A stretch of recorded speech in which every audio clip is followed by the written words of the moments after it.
บอกก่อนเนาะ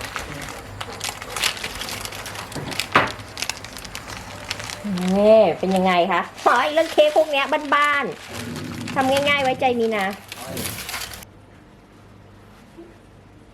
สวัสดีค่ะขอต้อนรับสู่ช่องมายสะพายตุรกีนะคะวันนี้หลานชายมาบ้านค่ะเพราะว่าสะพายคนโตเขามาแล้ว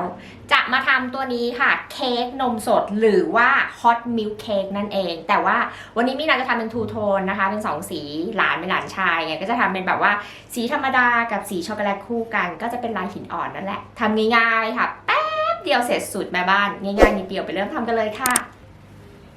ไข่ไก่นะคะอุณหภูมิห้อง2 ฟองมีนาใช้เบอร์ 2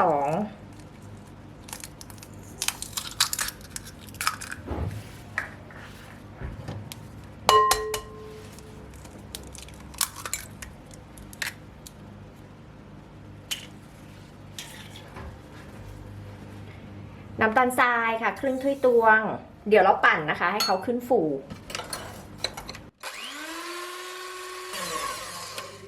ต้องขึ้นฟูแบบนี้นะคะอันนี้คือเทคนิคเลยสำหรับ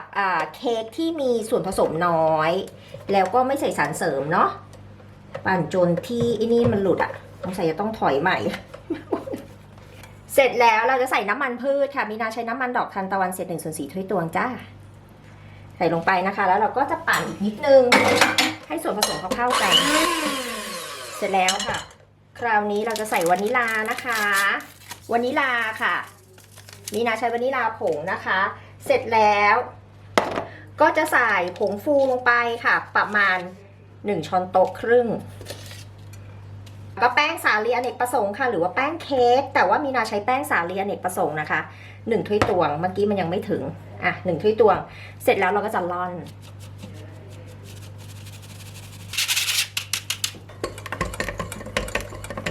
เดี๋ยวเราจะปั่นทุกอย่างให้เข้ากันนะคะปั่นเร็วๆหลวมๆไม่อย่างนั้นเดี๋ยวเค้กเขาจะเหนียวต้องทำอย่างนี้ก่อนนะเดี๋ยวแป้งมันฟุ้งเสร็จแล้วค่ะจะได้เนื้อแบบนี้พักไว้ก่อนนมรสจืดนะคะครึ่งถ้วยตวงนี่เราตั้งไฟอยู่นะเนยค่ะมีนาใช้เนยสดรสจืดนะคะประมาณ50 กรัมแล้วก็เกลือนิดหนึ่งใช้เนยเค็มได้ไหมใช้เนยเค็มนี่ก็เค้กก็จะออกมาเค็มนะคะแนะนำให้ใช้เนยจืดเกลือนิดนึงขยิบมือนึงเดี๋ยวเราละลายค่ะให้เนยเขาละลายเท่านั้นเองแล้วก็ตรงขอบนมเนี่ยให้เขาเริ่มมีฟองปุดๆเท่านั้นเองตอนนี้นะคะเราอุ่นเตาอบแล้วนะคะที่ไฟ160 องศาไฟบนล่างไม่เปิดพัดลมใช้นมหวานได้ไหมใช้นมหวานได้ลดน้ำตาลลงใช้นมสตรอเบอรี่ได้ไหมใช้นมช็อกโกแลตได้ไหมใช้ได้ใช้นมชาเขียวได้ไหมใช้ได้เนยละลายหมดแล้วเราก็ยกขึ้นได้เลยค่ะเนื้อเค้กจะเป็นแบบนี้นะคะเดี๋ยวเราจะเทนมลงไปเลยค่ะก็คือเราก็ค่อยๆเทแล้วก็คนจะปั่นก็ได้นะจะคนก็ได้นะเนี่ยเห็นนะ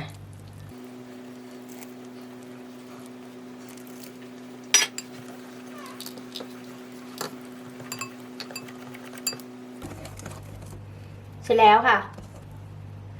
ใครอยากได้เนื้อข้นกว่านี้สามารถเติมแป้งได้นะคะตัวนี้เดี๋ยวมีนาจะแบ่งเทลงไปในพิมพ์ก่อนก็คือว่าเป็นพิมพ์ตัวนี้ค่ะพิมพ์ตัวนี้ขนาดเท่าไหร่จำไม่ได้แล้วค่ะพิมพ์ประมาณ24 เซนนะคะคูณ12 เซน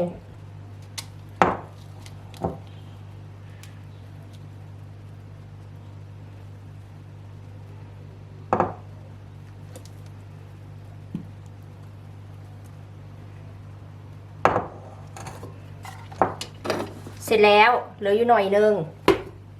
เราจะใส่ผงโกโก้ลงไป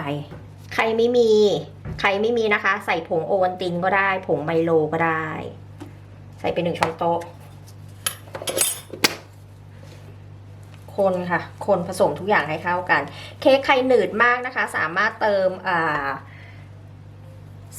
ไอ้นี่ลงไปได้สามารถเติมนมลงไปได้สัก 1-2 ช้อนโต๊ะนะคือลดความหนืดใครเหลวเกินนะคะก็เติมแป้งลงไปค่ะไม่ต้องซีเรียสนะใครชอบหวานมากเติมน้ำตาลเพิ่มนะคะได้มาก เนี่ยชิมเอาค่ะอร่อยเลิศอร่อยล้ำอร่อยมากที่สุดใน3 โลกจริงๆแล้วเราแบ่งราดลงไปที2 ชั้นก็ได้ค่ะ คือสีขาวชั้นหนึ่งช็อกโกแลตชั้นหนึ่งเข้าใจใช่ไหมแต่เนี่ยมีนาขี้เกียจมีนาก็ราดไปอย่างนี้เลยแค่นี้เลย เดี๋ยวค่อยเอาเกลี่ยทีเดียวขั้นตอนสำคัญนะคะเอาช้อนเนี่ยค่ะเห็นไหมเห็นช้อนไหมช้อนเนี่ยนะคะลากคือมีนาไม่ได้สนใจอะว่าหน้าเขาจะสวยไม่สวยอะเข้าใจใช่ป่ะมีนาจะอบเค้กหน้าแตก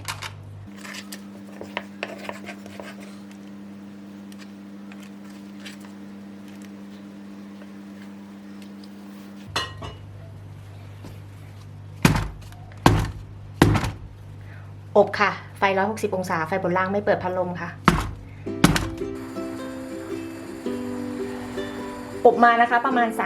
30-35 นาที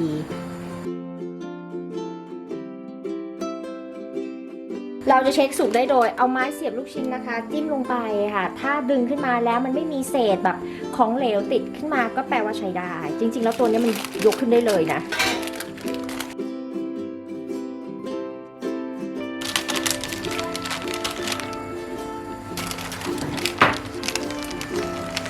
นี่เป็นยังไงคะเฮ้ยแล้วเค้กพวกเนี้ยบ้านๆทำง่ายๆไว้ใจมีนะสูกุตัวหลับแต่ว่าอย่าอาชเกม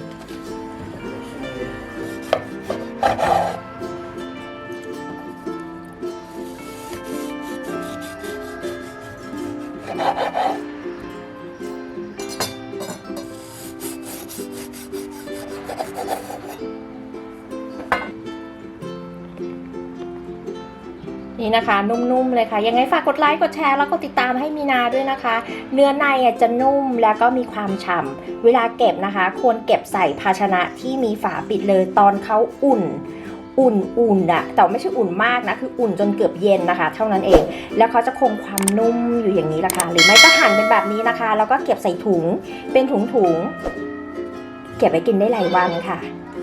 ไปแล้วนะคะแล้วพบกันคลิปหน้าค่ะสวัสดีค่ะ